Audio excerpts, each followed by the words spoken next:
everyone, welcome back to my channel. So in this video I really wanted to try another ocean. I really want to get my waves right. I'm still learning, still very much learning how to do waves, and I just wanted for the longest time to do a black ocean like Lanzarote where the sands are black. And yeah, and this is what I made. You would have seen the thumbnail. I'm actually quite happy with it. Like, I'm still learning on the waves. Pretty sure I burnt some here, but we can't see it, so that's okay. If we can't see it, it didn't happen. But this is what I'm doing in today's video. Now, I actually love it. We've got some black glitter sand here, and we've got a few layers of rolling waves here, and we've got some miniature seashells here. So this is a giveaway video, and it's probably my biggest giveaway to date, but I've also had a couple of amazing companies actually come on board with me. You all know how much I love Hemway. Hemway have treated me so well, it's unbelievable. So I am an affiliate for their company, for their glitters, their, well, everything really, but mostly their glitters, their epoxy powders and things like that. Hemway have sent me 3 huge packs for part of my giveaway, because I went oceans, you know, I'm thinking oceans. We have a huge pack of a blue gorgeous metallic powder.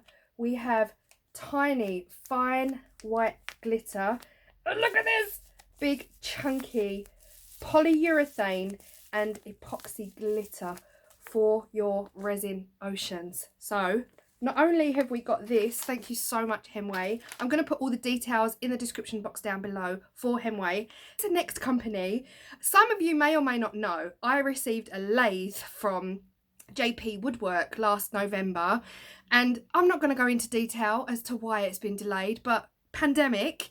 And yeah, so I recently went onto this website, which everybody recommended, called Turner's Retreat. This is their name here, to buy my waxes, my sanding sealers and things like that for when I'm ready to start turning. Well, I got distracted on their website because they've got a craft section. So as much as I put my woodworking bits in, they've got a craft section. And that is where I got these amazing wooden boards. And they were such a good price. I ordered 3. They're really, really nice, thin, easy to work with boards. So I ordered 3. That's what I made this on. And I asked them if they would come on board with me to give away some boards for you guys as part of my 20,000 giveaway. They said yes. I was like, yes. So I have 2. This is what they look like unworked on. 2 of these boards. I'm going to leave them in their packing to give away as well. So we have the glitters, the powders. We've got 2 of the boards. I'm going to put in a bag of seashells. Some of my own that I made out of resin, and some that I've purchased from Resin 8. Bag of seashells for you. Now, this was going to be, in my head I was thinking I was going to make a clock. Just drill a hole in the middle and put the mechanism in. But 2 reasons. I don't need a clock. And if I give it away, I would worry about the packaging of it and whether it would still be intact when it got to you guys, whether it would break in the post. So I'm putting in the clock mechanism. So you have 2 boards to play around with, whatever you decide to do. And if you decide to turn them into a clock, this is the perfect size for the board because I measured it all out. Then you can turn one of them into a clock. I'm also giving this away, so you'll get this as well. And you'll get that package from Hemway, and you'll get the seashells on top. I'm pretty excited. So I'm going to stop talking. Hope you enjoy the video. I'm not talking through the video because I'm wearing my mask, my gloves and all of that. But I will be putting details up about how to enter the giveaway. And I will see you at the end. I've got my board set up here, but I'm not going to be able to talk to you throughout this process because I will be wearing my respirator. Finally, my new filters arrived, so I'm mega happy. I have already backed the board with tape around the edges to stop any drips from sticking to the bottom of the board. The first step is going to be painting it with black acrylic paint so that I seal the wood. The second step, once that's dry, is to put on an entire coat of black glitter resin. This is the amazing black epoxy glitter that I've been given from Hemway for this project, which is super exciting. Once that sets, the next step will be a clear layer with white edge for the waves. Again, I won't be able to talk you through it, so I'm just giving you the lowdown of what I'm going to do. I have my heat gun. When I'm moving the waves, I'm going to move the waves slowly across like so on a low heat. You don't want to stay in one place because I will end up burning the resin. And that's pretty much what we're going to do. I'm going to leave it overnight again for a second layer of waves, and that should be it. Good. So first step is to paint the board, then I'm going to let the music play and you can watch the process.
video of me making this. I really could have done a better job, but I still absolutely love it. I love it. I'm learning. I'm still learning. But I hope whoever wins will appreciate this and will like it as much as me. I made a second backup, but I burnt it, so we won't show that on camera. I just want to say a massive thank you from the bottom of my heart. And I eat a lot, so it's a big heart. Just for everyone and your support and for subscribing to my channel, and especially if you watch my videos as well, that really means the world to me. So yeah, I don't really know what else to say. It's quite overwhelming because 20,000, when I started I saw people on 20,000 and thought I'll never get there, but it will be fun, and I'm there. So it's a bit, I need to, anyway. Big massive thank you. I absolutely love you all. I love hearing from you all. I still have a 100% success rate at replying, and that will be a dark day when I get overwhelmed with messages and I can't reply, but hopefully that's not going to happen for a long time yet. So definitely drop me a message and I will speak to you soon and see you in the next video. Thank you so much, guys, and good luck to anyone who enters. All the details will be on screen and in the description box. Bye.